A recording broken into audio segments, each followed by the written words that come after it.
Live from WFSB, Connecticut's first choice for news. This is Channel 3 Eyewitness News at 5. Mayhem at a Southington motel. The whole thing roped off with crime tape after a man marches into the parking lot with his gun drawn. And tonight, police say the shooter is dead. The two others who were hurt are still alive, and two off-duty nurses may have saved their lives. Eyewitness News is everywhere tonight. Channel 3's Besthoff is live with the mobile newsroom in Southington and just filed this report moments ago. The nighttime shooting scene had more light shed upon it. Southington police kept searching for clues on the triple shooting at the motel, while a manager from the nearby Agave restaurant that moved in a few months ago was philosophical. And unfortunately, these things happen, and we're very, very sad for those involved. Fortunately, we had some really brave nurses who are dining here with us in the evening, and they took care of business as their calling is, and we're very, very grateful for that. The four off-duty ER nurses were eating on the patio at Agave when 43-year-old Joseph Morozic of Vermont walked out a side door at the Travelers Inn and began shooting. First at a man in the parking lot, then at the motel owner, then at himself. The nurses rushed over and found the three wounded men. It was a little scary, yeah. We were ducking through cars trying to get to the people. Basically, my friend pulled him out of the bushes. The paramedics arrived. We started CPR on him. She was putting IVs in him. I was compressing his chest, trying to get him intubated. I don't think they were able to do that. So then we were bagging him, trying to give him oxygen. Did he have a pulse? He had no pulse. Now there in that last quote, the nurses are referring to the shooter who did not survive. The two people who did survive this shooting here at the motel are in better condition today. One has been upgraded to guarded condition at Hartford Hospital. The other emerged from surgery. Now coming up at 6, we'll have more about those survivors. We're live with the mobile newsroom in Southington. Besthoff, Channel 3 Eyewitness News. Now, mourning a family left shattered by a horrifying home invasion. Today, a private memorial service was held for Jennifer Hawk Pettit and her two daughters, 17-year-old Haley and 11-year-old Michaela. The lone survivor, Dr. William Pettit, was released from the hospital this morning. Tomorrow, people from across the state will share their grief together at a public memorial service. Channel 3 Eyewitness News reporter Jamie Roth is live in New Britain, where tomorrow's service will be held. Jamie? Well, Denise, as the family held its private funerals today, Connecticut Central University prepared its hall for a public mourning. Where it's supposed to be. While workers prepared Welty Hall for the memorial service, a different memorial rested quietly on the Plainville Street corner beside Dr. William Pettit's office. Well, it'll be every day for us for a long time. Audrey Brolin and Charlene Pierce work right across the street from Dr. Pettit.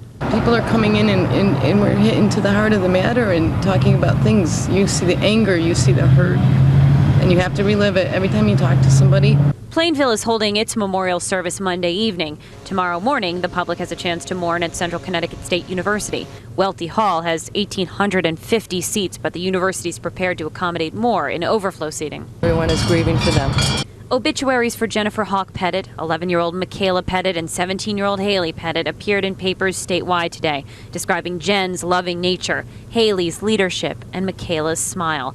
The obituaries recounted how Chesher Academy dedicated its 2005 yearbook to Jennifer, the school nurse. Haley was an all-around athlete at Miss Porter's school, a captain, and Dartmouth bound.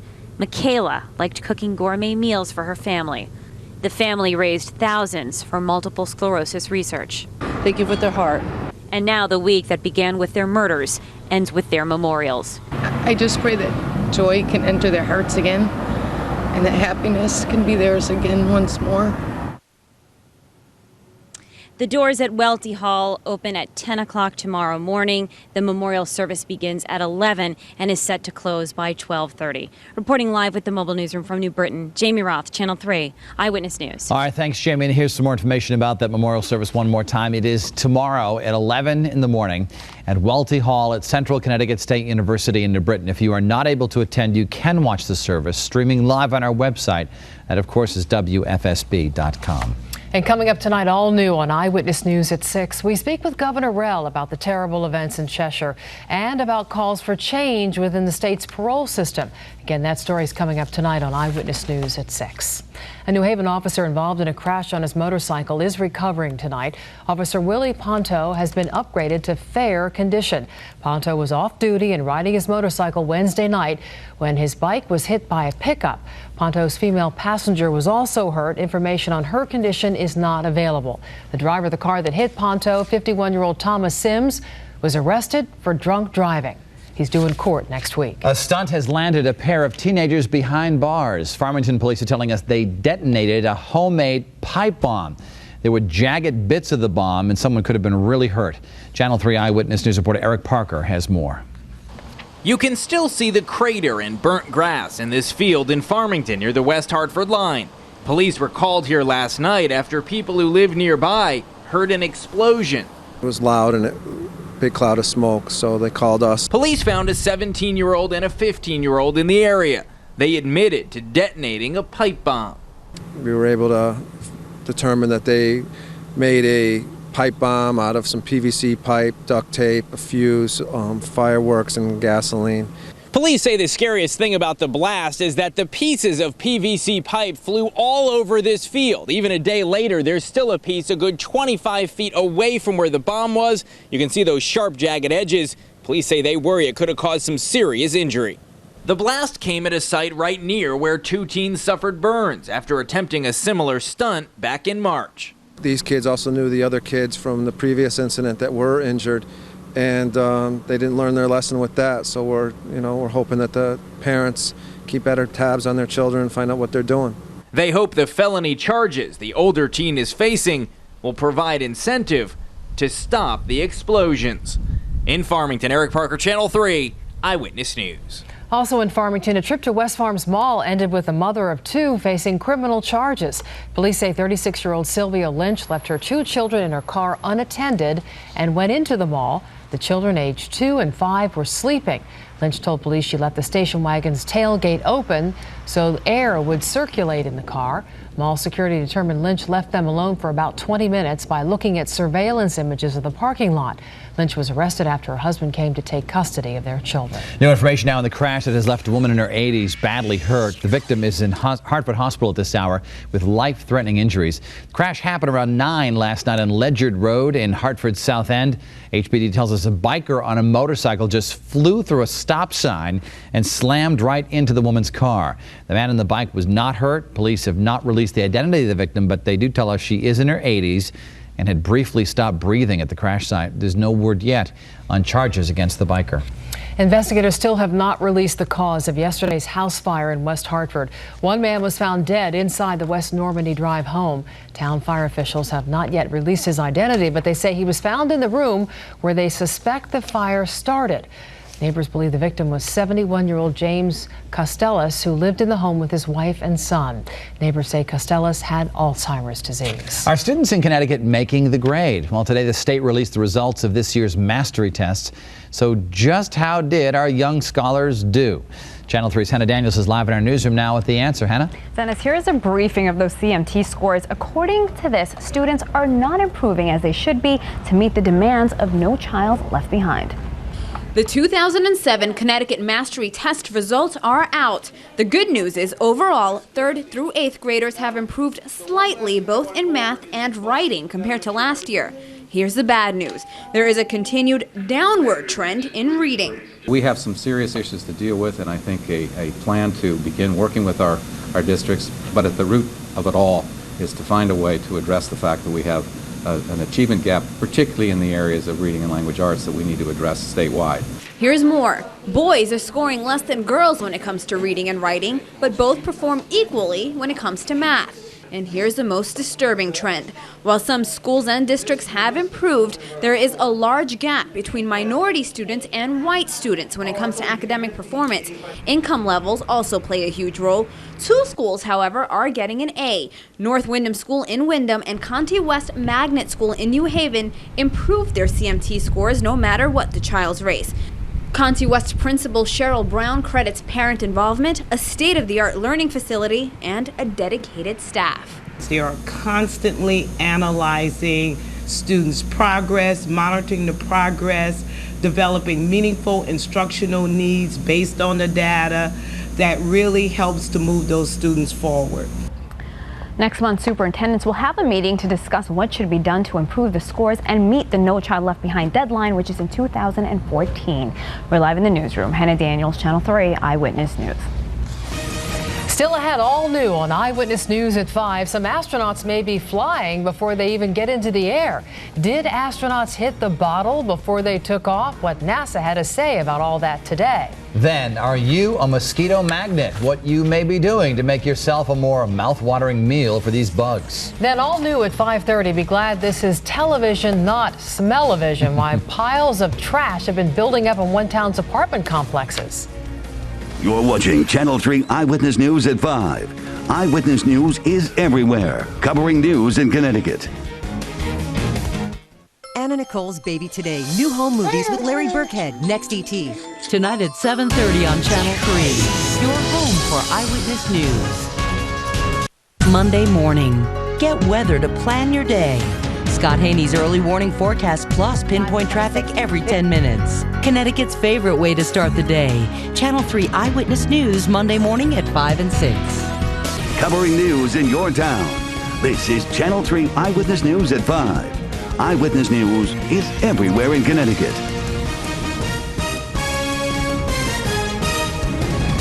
Mission Control on damage patrol. NASA is scrambling to repair its image. Forget Lucy, it's NASA that has some splaining to do. Another scandal for the space agency after revelations of astronaut drinking and employee sabotage. Channel 3 Eyewitness News reporter Gwen Belton has more from the Johnson Space Center in Houston. Some astronauts may be flying before they leave the ground. A NASA report out today reveals NASA astronauts have flown while intoxicated on at least 2 occasions, even after doctors warned they posed a flight risk. The administrator and I have directed NASA's Chief of Safety and Mission Assurance to undertake an internal safety review. He will gather information, conduct necessary analyses, and determine the facts of the reported alcohol-related incidents. Aviation Week in Space Technology first reported details from the internal NASA investigation, which was ordered after astronaut Lisa Noack's arrest for attempting to kidnap a romantic rival. The admission that some astronauts were flying drunk raises new questions about how the space agency is run. You know, the thought of an astronaut getting on board in any kind of inebriated condition is a very serious thing indeed. And another embarrassing revelation. NASA says an employee for a subcontractor sabotaged a computer that was set to be delivered to the International Space Station next month. The damage posed no safety risk. NASA is scrambling to fix the computer in time to put it on the shuttle Endeavour when it launches in 11 days. But it could take much longer to repair its own image. Gwen Belton, Channel 3 Eyewitness News. We are following some developing news out of Phoenix at this hour, where 2 news helicopters have collided while covering a police pursuit. At least 2 people have been killed. At last check, that's been up to 3. The helicopters went down in a park in central Phoenix and caught fire. Both were broadcasting live at the time of the collision. In fact, there were 4 news helicopters in the area at that time.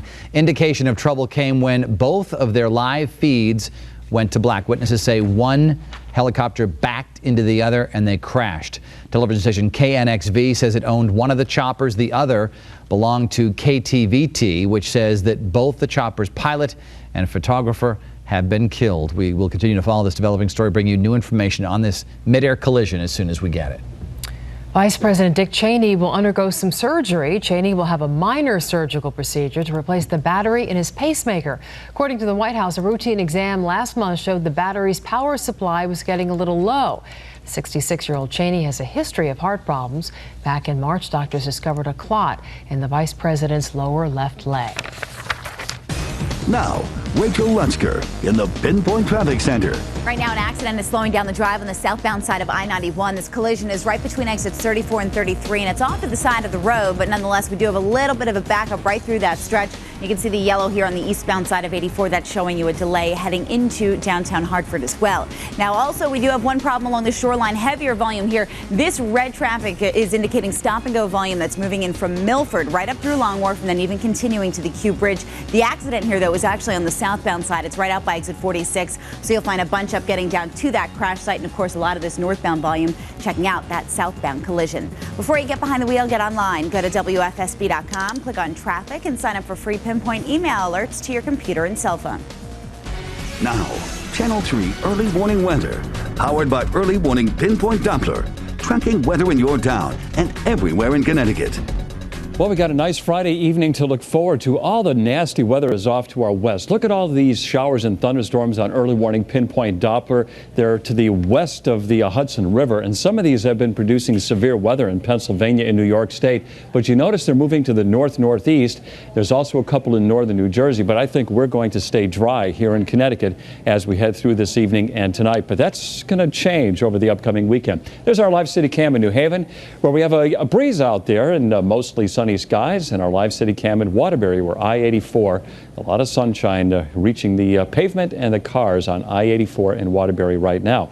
Temperatures, once again, it was very close to 90 at Windsor Locks. Right now it's 87, it's 85 in Hartford, 81 in New Haven, 76 in Groton. Norwich has cooled off to 79. We got a nice little southerly breeze going across the state now that's bringing in the high humidity and also dropping temperatures a little bit. Torrington is 81, Danbury 81, and Salisbury a warm spot at 84 degrees. We'll check out the visible satellite picture, and you can see we had clouds pass to the east of Connecticut today, and here's those developing thunderstorms off to our west. What we have is high pressure offshore giving us nice weather conditions in Connecticut, but it's a Bermuda high pumping in the humid air across the area, and that southerly flow is going to continue all weekend long, bringing in probably even higher humidity as time goes on. Here's the big picture showing those thunderstorms off to our west, some of which are very intense. A severe thunderstorm watch in effect for parts of upstate New York, Pennsylvania into the mid-Atlantic states, but that's not going to affect our weather as we head on through tonight. All right, let's zoom in back into Connecticut and look at Channel 3's early warning futurecast, where we show you tomorrow's weather today. And you can see that 7 o'clock this evening, the storms are to our west. So through tonight, we'll have some clouds develop along with areas of fog. We'll be dealing with that tomorrow morning, and then skies become partly sunny, especially in eastern Connecticut. The best chance for showers and thunderstorms will be west of Hartford during the day tomorrow. So a lot of the state could stay dry most of the time, but whoever gets some rain tomorrow, it's going to come down really hard. 72 in Hartford tonight, 71 in New Haven, Torrington 68, 70 in Norwich, and your highs for tomorrow, mid possibly upper 80s if we get enough sunshine. I'm going for 86 in Hartford, 81 in New Haven, Waterbury 84, and 85 in Norwich. All right, here's your 7-day forecast. And Sunday, mostly cloudy. A better chance for showers and thunderstorms and locally heavy rainfall. Statewide, Sunday, 83. Showers on Monday, showers on Tuesday, showers end on Wednesday. That's a lot of unsettled weather there. We'll likely get a lot of rain in some towns over the next 5 days. And then finally, drier Thursday and Friday. And there's your shoreline highs for the next 7 days. That includes 81 tomorrow and 80 on Sunday. Log on to WFSB.com. You can track any nasty weather moving through Connecticut or over the weekend with Channel 3's early warning pinpoint Doppler. Thank you, Bruce. Still ahead, all new tonight on Eyewitness News at 5. This is Santa Monica Police. Is he behind you? Is he behind you? No. The 911 call that ended with Lindsay Lohan being arrested. We have the tapes released just today, and you'll hear what happened just before police moved in. Then all new tonight at 5:30. Think you're getting the good stuff when you buy bottled water? Think again. Which company now admits its water is the stuff that comes right out of the taps?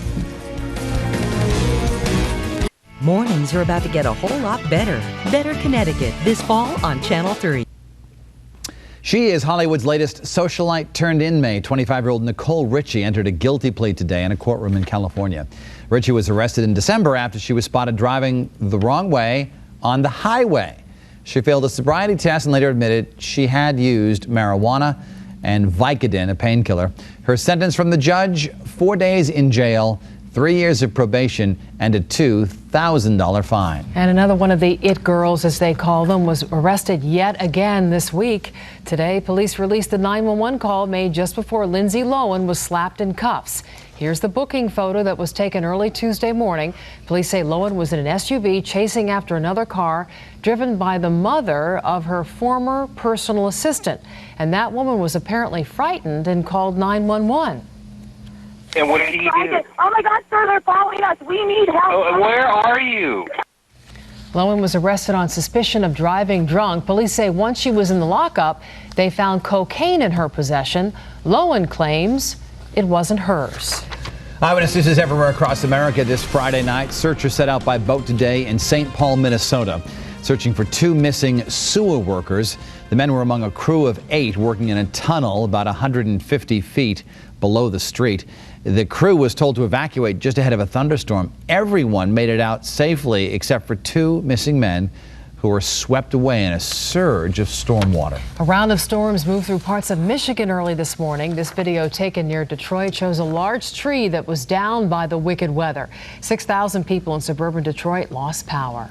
A train carrying grain derailed this morning in Hamilton, Ohio. 3 rail cars completely overturned while 20 more teetered precariously on the track. Yellow grain spilled from some of the cars. The cause of this derailment is still under investigation. And from the Midwest to the Deep South now, where 1 man died after his SUV collided head-on with a Greyhound bus in Montgomery, Alabama. Police say the SUV was traveling the wrong way on the highway. The Greyhound bus, with some 52 people on board, was traveling from Atlanta to Mobile. Next thing I know, he had put on his brakes and you heard the screeching, and next thing it was bam, and that was it. 13 passengers were taken to the hospital with minor injuries. Are you a magnet for mosquitoes? What makes them a mouth-watering meal for those blood-sucking bugs? Then all new at 5:30, a story that will make you go pew, while piles of trash have been building up in some apartment complexes on the shoreline. Are you a mosquito magnet? New research finds that 1 in 10 people are mouth-watering meals from mosquitoes. The biggest reason? Your DNA. But there are other factors that make you more attractive to these blood-sucking bugs, starting with your breathing. Because animals exhale carbon dioxide as part of the respiration process, this is something that mosquitoes are attracted to because they know that they're going to get a blood meal. Mosquitoes also prefer bigger bodies, liking adults more than kids. Body heat from exercise makes you a better meal, as does high levels of cholesterol and lactic acid in your skin. It is Friday, time to honor our everyday hero of the week. And tonight we meet a woman whose job it is to help people. But in one very specific circumstance, she went one step beyond, going from social worker to lifesaver. Here's Channel 3's Scot Haney with our introduction. Michelle Avery makes her living helping others, especially those with mental illness. They need our assistance with shopping, with hygiene, with being taken back and forth to different physical appointments, doctor's appointments, and basically to better their lives and teach them life skills. Michelle is a social worker with Gilead Community Services in Middletown, and she is very passionate about her clients. Just ask her friends. Michelle is one to self-sacrifice and, to do and go the extra mile for people. And 2 months ago, going the extra mile meant rushing into a burning apartment building. And the smoke was awful at that point, and the heat was tremendous. Hear the dramatic details about what unfolded when Everyday Heroes continues on Eyewitness News at 5:30.